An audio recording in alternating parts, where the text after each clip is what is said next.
ఇన్ని దినాలు కాంగ్రెస్ పార్టీని ఇష్టం వచ్చినట్టు తిట్టిండు కడియం సిఆర్ సారు. ఇప్పుడేమో మళ్ళా కాంగ్రెస్ పార్టీలకే ఓవట్టే. మరి వరంగల్ జిల్లాల పరిస్థితి ఏమున్నది? కడియం సిఆర్ సారు ఏం మాట్లాడిండు, ఏం కథ ఒకసారి చూద్దాం పండి.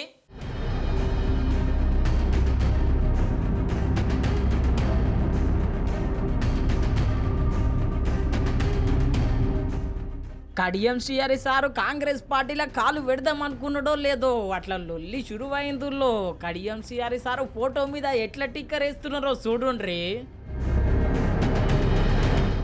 అగో చూస్తున్నారు కదుల్లో ఇప్పటికే 3 టిక్కర్లు పడ్డాయి. మళ్ళా ఇంకా రాను రాను ఎంతమందికి టిక్కర్లు పడతాయో లేకపోతే ఫ్లెక్సే తీసేయాలను.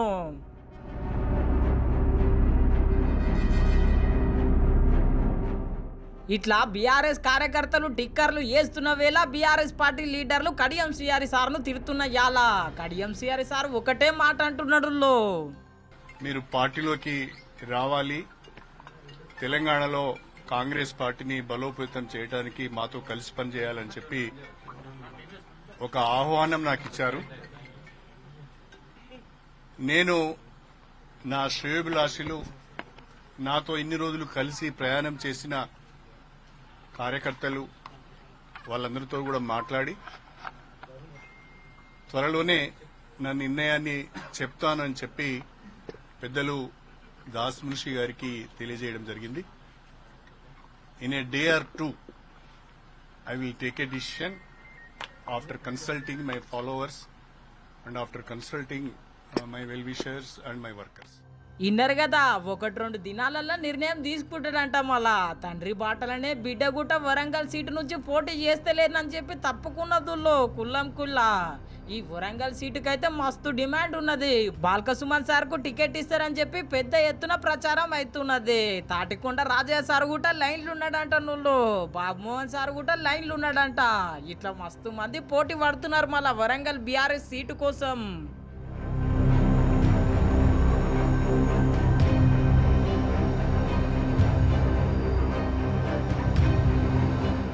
కడియం సిఆర్ సారు బిడ్డ అట్లా పోటీ నుంచి తప్పుకున్నదో లేదో ఇగో ఇట్లా మాట్లాడిండు Etela Rajender sir. BRS party చూసింది వరంగల్ సీట్లు తానే పారిపోతారు.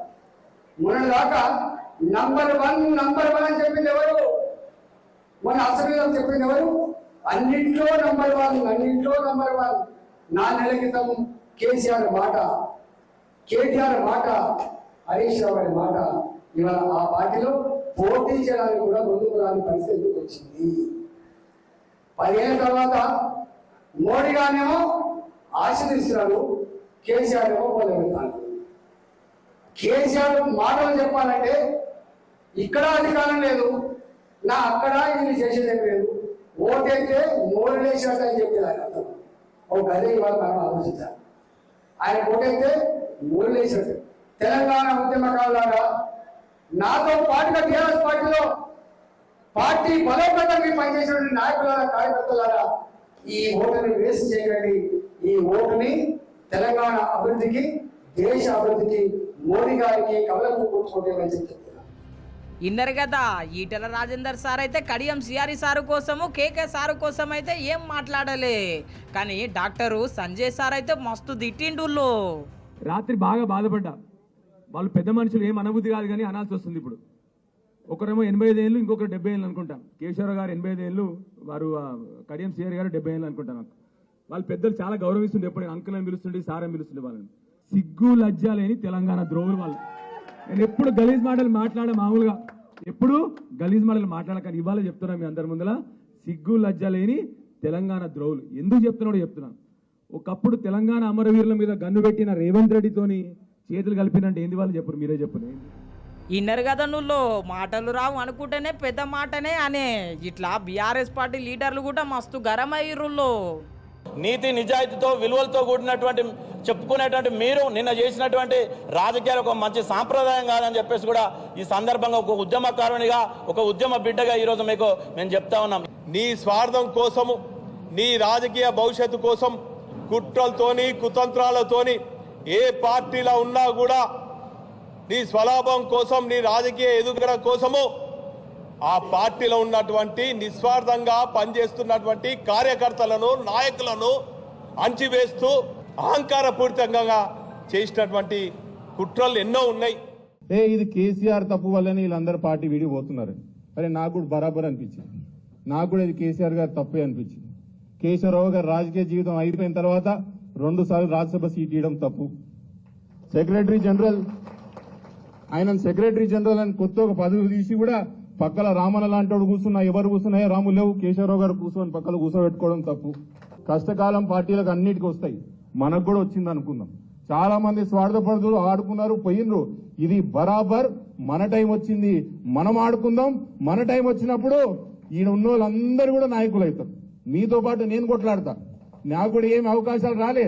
మీరు అనుకోవచ్చు అన్నా నువ్వు పెద్ద పెద్ద చెప్తున్నావు, నాకు కూడా ఏం రాలేదు తమ్మి. కానీ బరాబర్ జిల్లాల మళ్ళీ ఉమ్మడి రంగారెడ్డి జిల్లాల 14 మళ్ళీ గులాబీ జెండా ఎగరేద్దాం. కానీ వాళ్ళు చేసిన పని ఏంటిది? అలా ప్యాకేజీలు మాట్లాడుకొని పోతే కథమా?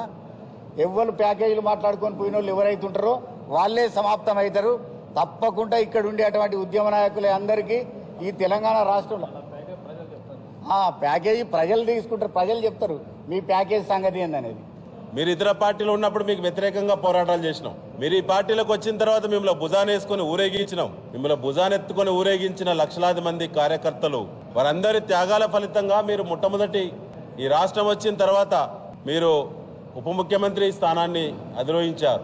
ఇది న్యాయమా? శ్రీహరి గారు, మీ వయసుకి ఇది తగునా? మీరు పార్టీలోకి వచ్చినప్పుడు మీతో 10 మంది రాలేదు. ఇలా మీరు పోతే మీతో 10 మంది కూడా పోరు.